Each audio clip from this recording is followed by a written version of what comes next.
उसके सवाल के मंदिर में आपका स्वागत है। मैं हूँ आपका अपना साहिल सैयद। आज माँ सावित्री फुले इनकी जयंती है। यदि उनके बारे में कहूँ तो छोटा मुंह बड़ी बात होगी। उनके त्याग और बलिदान की यदि बात करूँ तो दिन रात और कायनात भी कम पड़ेगी। आज महिलाओं को, माता बहनों को जो शिक्षा का अधिकार मिला है वो बस और बस उनकी देन है।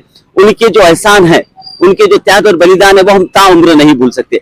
आज इंदिरा गांधी महाविद्यालय के द्वारा इस जयंती पर, इस सुनहरे अवसर पर कार्यक्रमों का आयोजन किया गया। तो महाविद्यालय की मुख्याध्यापिका शहनाज पठान इनसे रूबरू होते हैं, जानते क्या क्या प्रोग्राम रखे गए हैं। मैम बताइए। मी इंदिरा गांधी महिला महाविद्यालयाची संचालिका। आपल्या महाविद्यालयामध्ये वेगवेगळ्या योजनेअंतर्गत आपण आज जनजागृतीचा कार्यक्रम रॅली मार्फत घेत आहोत। म्हणजे मुलींनी शिक्षण घेतलं तर हे पाप मानलं जायचं, तर पाप म्हणजे सावित्रीबाई फुलेंनी त्यांना आपल्या समाजाला असं उत्तर दिलं आपल्या कृतीद्वारे की मुली हे शिक्षण म्हणजे पाप आहे, म्हणजे मुलींचं शिक्षण हे पाप आहे, तर अज्ञान हे पुण्य कसं होऊ शकते। तर मला हेच सिद्ध करून दाखवायचं आहे। आज माझ्या महाविद्यालयामध्ये ज्या मुलींना आज खूप लांब पासून शिक्षणाचा सोयी सुविधा ज्या मी उपलब्ध करून दिल्या आहेत, त्यांना शिक्षणाचा मार्ग उपलब्ध करून दिला आहे।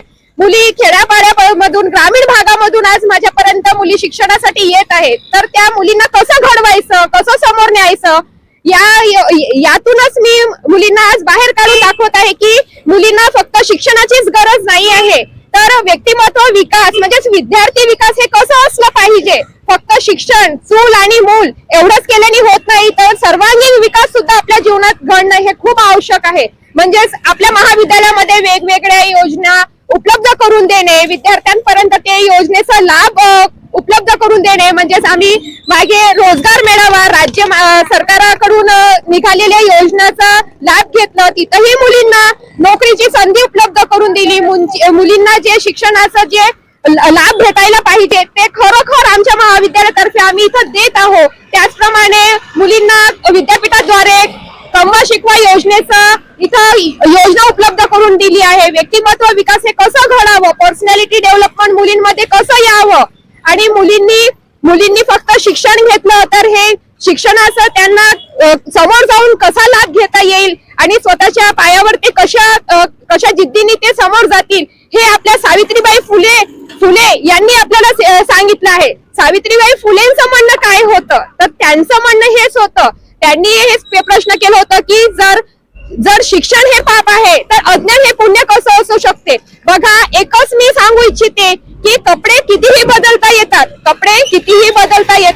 पण विचार बदलायला शिक्षण लागतं। शिक्षण म्हणजे काय, तर शिक्षण म्हणजे आपली ताकद आहे, शिक्षण म्हणजे स्वातंत्र्य आहे, शिक्षण म्हणजे आपण आपल्या आयुष्यात घडण्याचा एक अधिकार आहे। स्वतःला कसं घडवायचं, सावित्रीबाई फुले यांनी आपल्या साहित्याच्या माध्यमातून एक सिद्ध करून दाखवलं आहे। मरणाला सुद्धा लाजवलं आहे त्यांनी, आणि मरणाला जगणं कसं करायचं, जगता कसं येईल हे त्यांनी शिकवलेलं आहे। तर खरंच हे सावित्रीबाई फुलेचे हे केवळ एक इतिहास नाही, तर ते समाजाच्या काळजामध्ये पेटलेली एक आग आहे। आज जो हम पढ़ लिख रहे हैं उसका इतिहास तुम हो।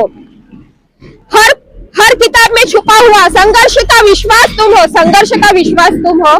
धन्यवाद।